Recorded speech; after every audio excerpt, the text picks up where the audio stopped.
I'm Jeff Wuchich. I'm the co-founder and president of Cure AHC, but most importantly, I am the dad to Matthew, who's 7 years old with AHC, which is how I got involved in advocacy in the first place, that I'm a parent first and foremost. Matthew was very much wanted. We actually had problems getting pregnant, so we did in vitro fertilization, and it was a lovely normal pregnancy. We had a planned cesarean, but Matthew had other ideas, so it became an emergency cesarean. And he had complications, though, right from the start. So they said within the first 12 hours of his life, they thought he had a seizure. He was put into a medically induced coma. He spent the first 10 days of his life in the hospital, but they couldn't find anything wrong with him, so they just chalked it up as a fluke, sent us on our merry way. 2 months old, he starts having these eye movements, nystagmus. So they thought he was having a seizure again, so they put him on seizure meds. About 6 months old, he started having the paralysis episodes, and Matthew would have full body paralysis.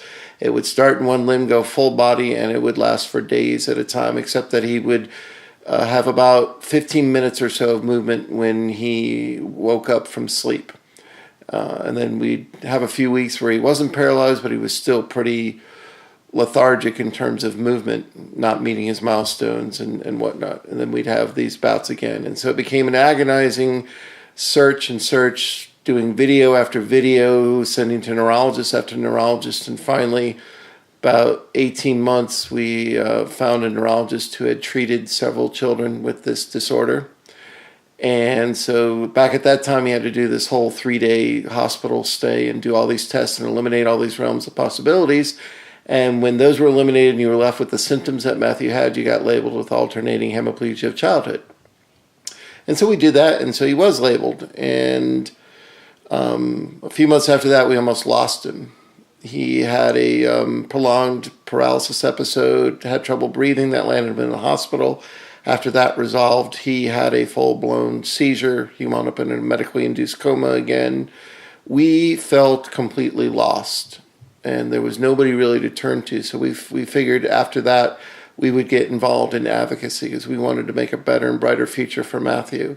Because everything that the literature said, give up on your child, basically. He has no future. And we couldn't accept that, and we still don't accept that to this very day. So we pushed into advocacy and got involved in fundraising and got some publicity here locally, and then Duke University got involved. They actually found the gene, and they started this whole collaborative effort, and we figured, well, since we're in their backyard, and Matthew was part of the group that led to that gene discovery, it just made sense to start an organization here to partner up with them and the collaboration they put together, and also to make it international and focused across borders. There are a lot of country-based organizations, so we figured we would just go ahead and do that and look for ways to improve not only Matthew's quality of life, but everybody's quality of life in the process. And so that's what we've done since to today.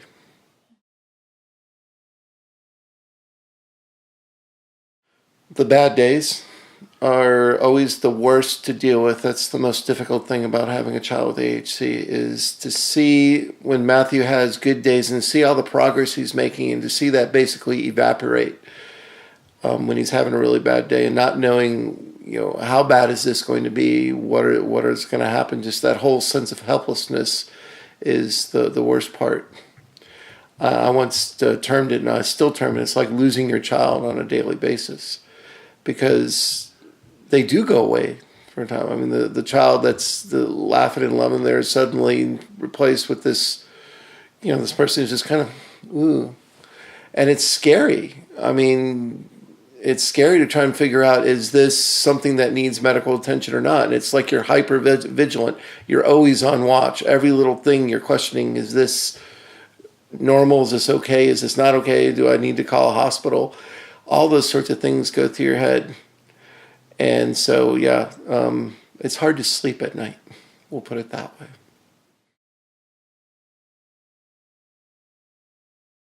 As far as treatment, there's not much we can do for Matthew right now, other than, he takes this drug, flunarizine, that does help dramatically with the the paralysis episodes. I mean, now his episodes are more frequent during the week. He'll have ones almost every day, but they're very brief. They're 10, 15 minutes in duration tops, usually. Sometimes they're longer, but that's what we usually deal with. And so those are a lot more manageable. But when he's in one, you just got to keep him safe, hold him, love on him, and pray that it's going to be short and that there are no other complications that come with it. We recently had a very bad episode where we almost, I mean, to put it how bad some of these can be, I was at the grocery store and he went in one of these episodes and I thought he was having a seizure, and I was literally fighting through traffic to get to the EMS station near our house instead of coming home. Fortunately, he snapped out of it and we didn't have to go, but those are the kinds of things. But even if I went there, there's not much they could do. I mean, there's really just not anything they can do right now, which is why we fight so hard for advocacy and for treatment and for the ultimate cure.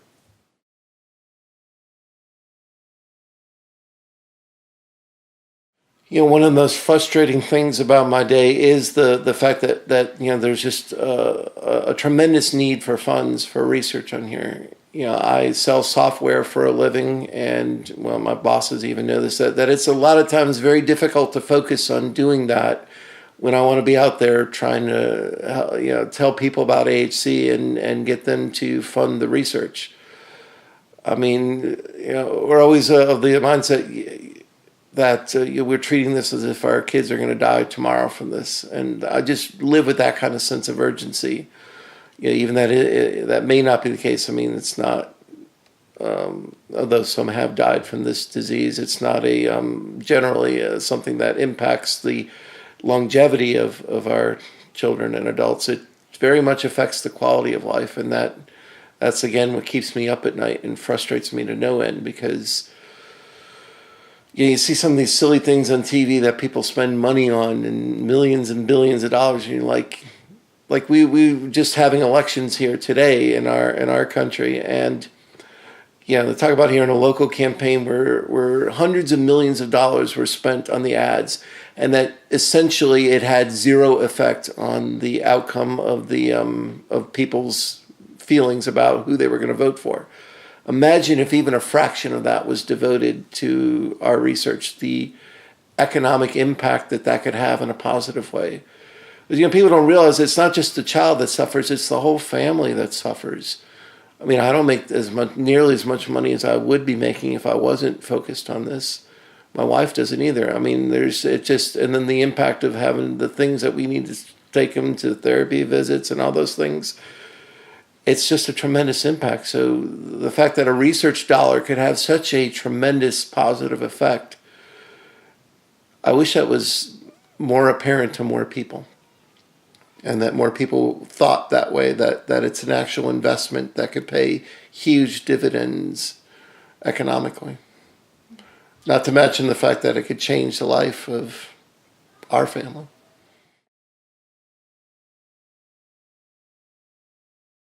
Despite all these challenges and frustrations, I'm very optimistic about the future. I mean, I have to be. I have to have hope. And just all the miracles that have come into place so far. I mean, the fact that, there's been research that's happened, the fact that we've built this collaboration of researchers, the fact that we found the gene, and that it was a gene that was also found in other diseases, so that we have made some leaps in terms of understanding the physiology of this disorder. The advances that are happening in technology, the fact that other rare diseases are on the verge of having effective treatments or cures, gives me a lot of hope that where we are and the miracles that have come into place and the things that have aligned for AHC, it's provided that we keep the fundraising up and the momentum and the awareness, which is why we're so grateful that these stories are being told. If we keep that up, and I definitely think we are going to see this cured to where it can help Matthew and all the other hundreds and thousands of kids that are out there.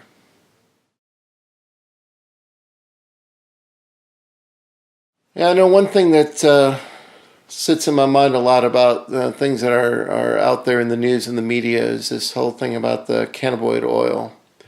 and whether a lot of my fellow parents knows that since Matthew has epilepsy, they want to know, are we going to try it? Are we going to push for it? Do we want it? I don't know. I really haven't. I don't have a set answer to that. I mean, Matthew takes phenobarbital, and that has. I mean, it works for him, but it has its own nasty side effects. We know that it impacts his cognitive development. We know that a lot of the things that he isn't doing right now, we can probably attribute to side effects from phenobarbital. So we would say, hey, that would make us want to jump on the cannabinoid bandwagon and try it out. However, every time that we've tried to take phenobarbital away from Matthew has been disastrous. In fact, that's how we almost lost him. So I have to keep that in the back of my mind that, every time we've tried 3 times to take phenobarbital away, and every time has been a disaster. So I'm very hesitant as a parent to want to do anything to mess with that. So I think I'm going to have to, me personally, I'm going to have to sit on the sidelines a little bit before we would try that with Matthew. But, I don't want to discourage anyone from doing that. But I know for us personally, at least my opinion, and obviously I would talk with my wife on that as well. And have talked some about that. And that's kind of where I think we both are on that.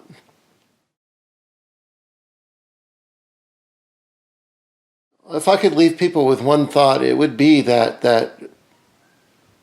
optimism that we have for the future, but that optimism can only be fueled by people coming alongside us. We need as many people coming alongside us in any way possible.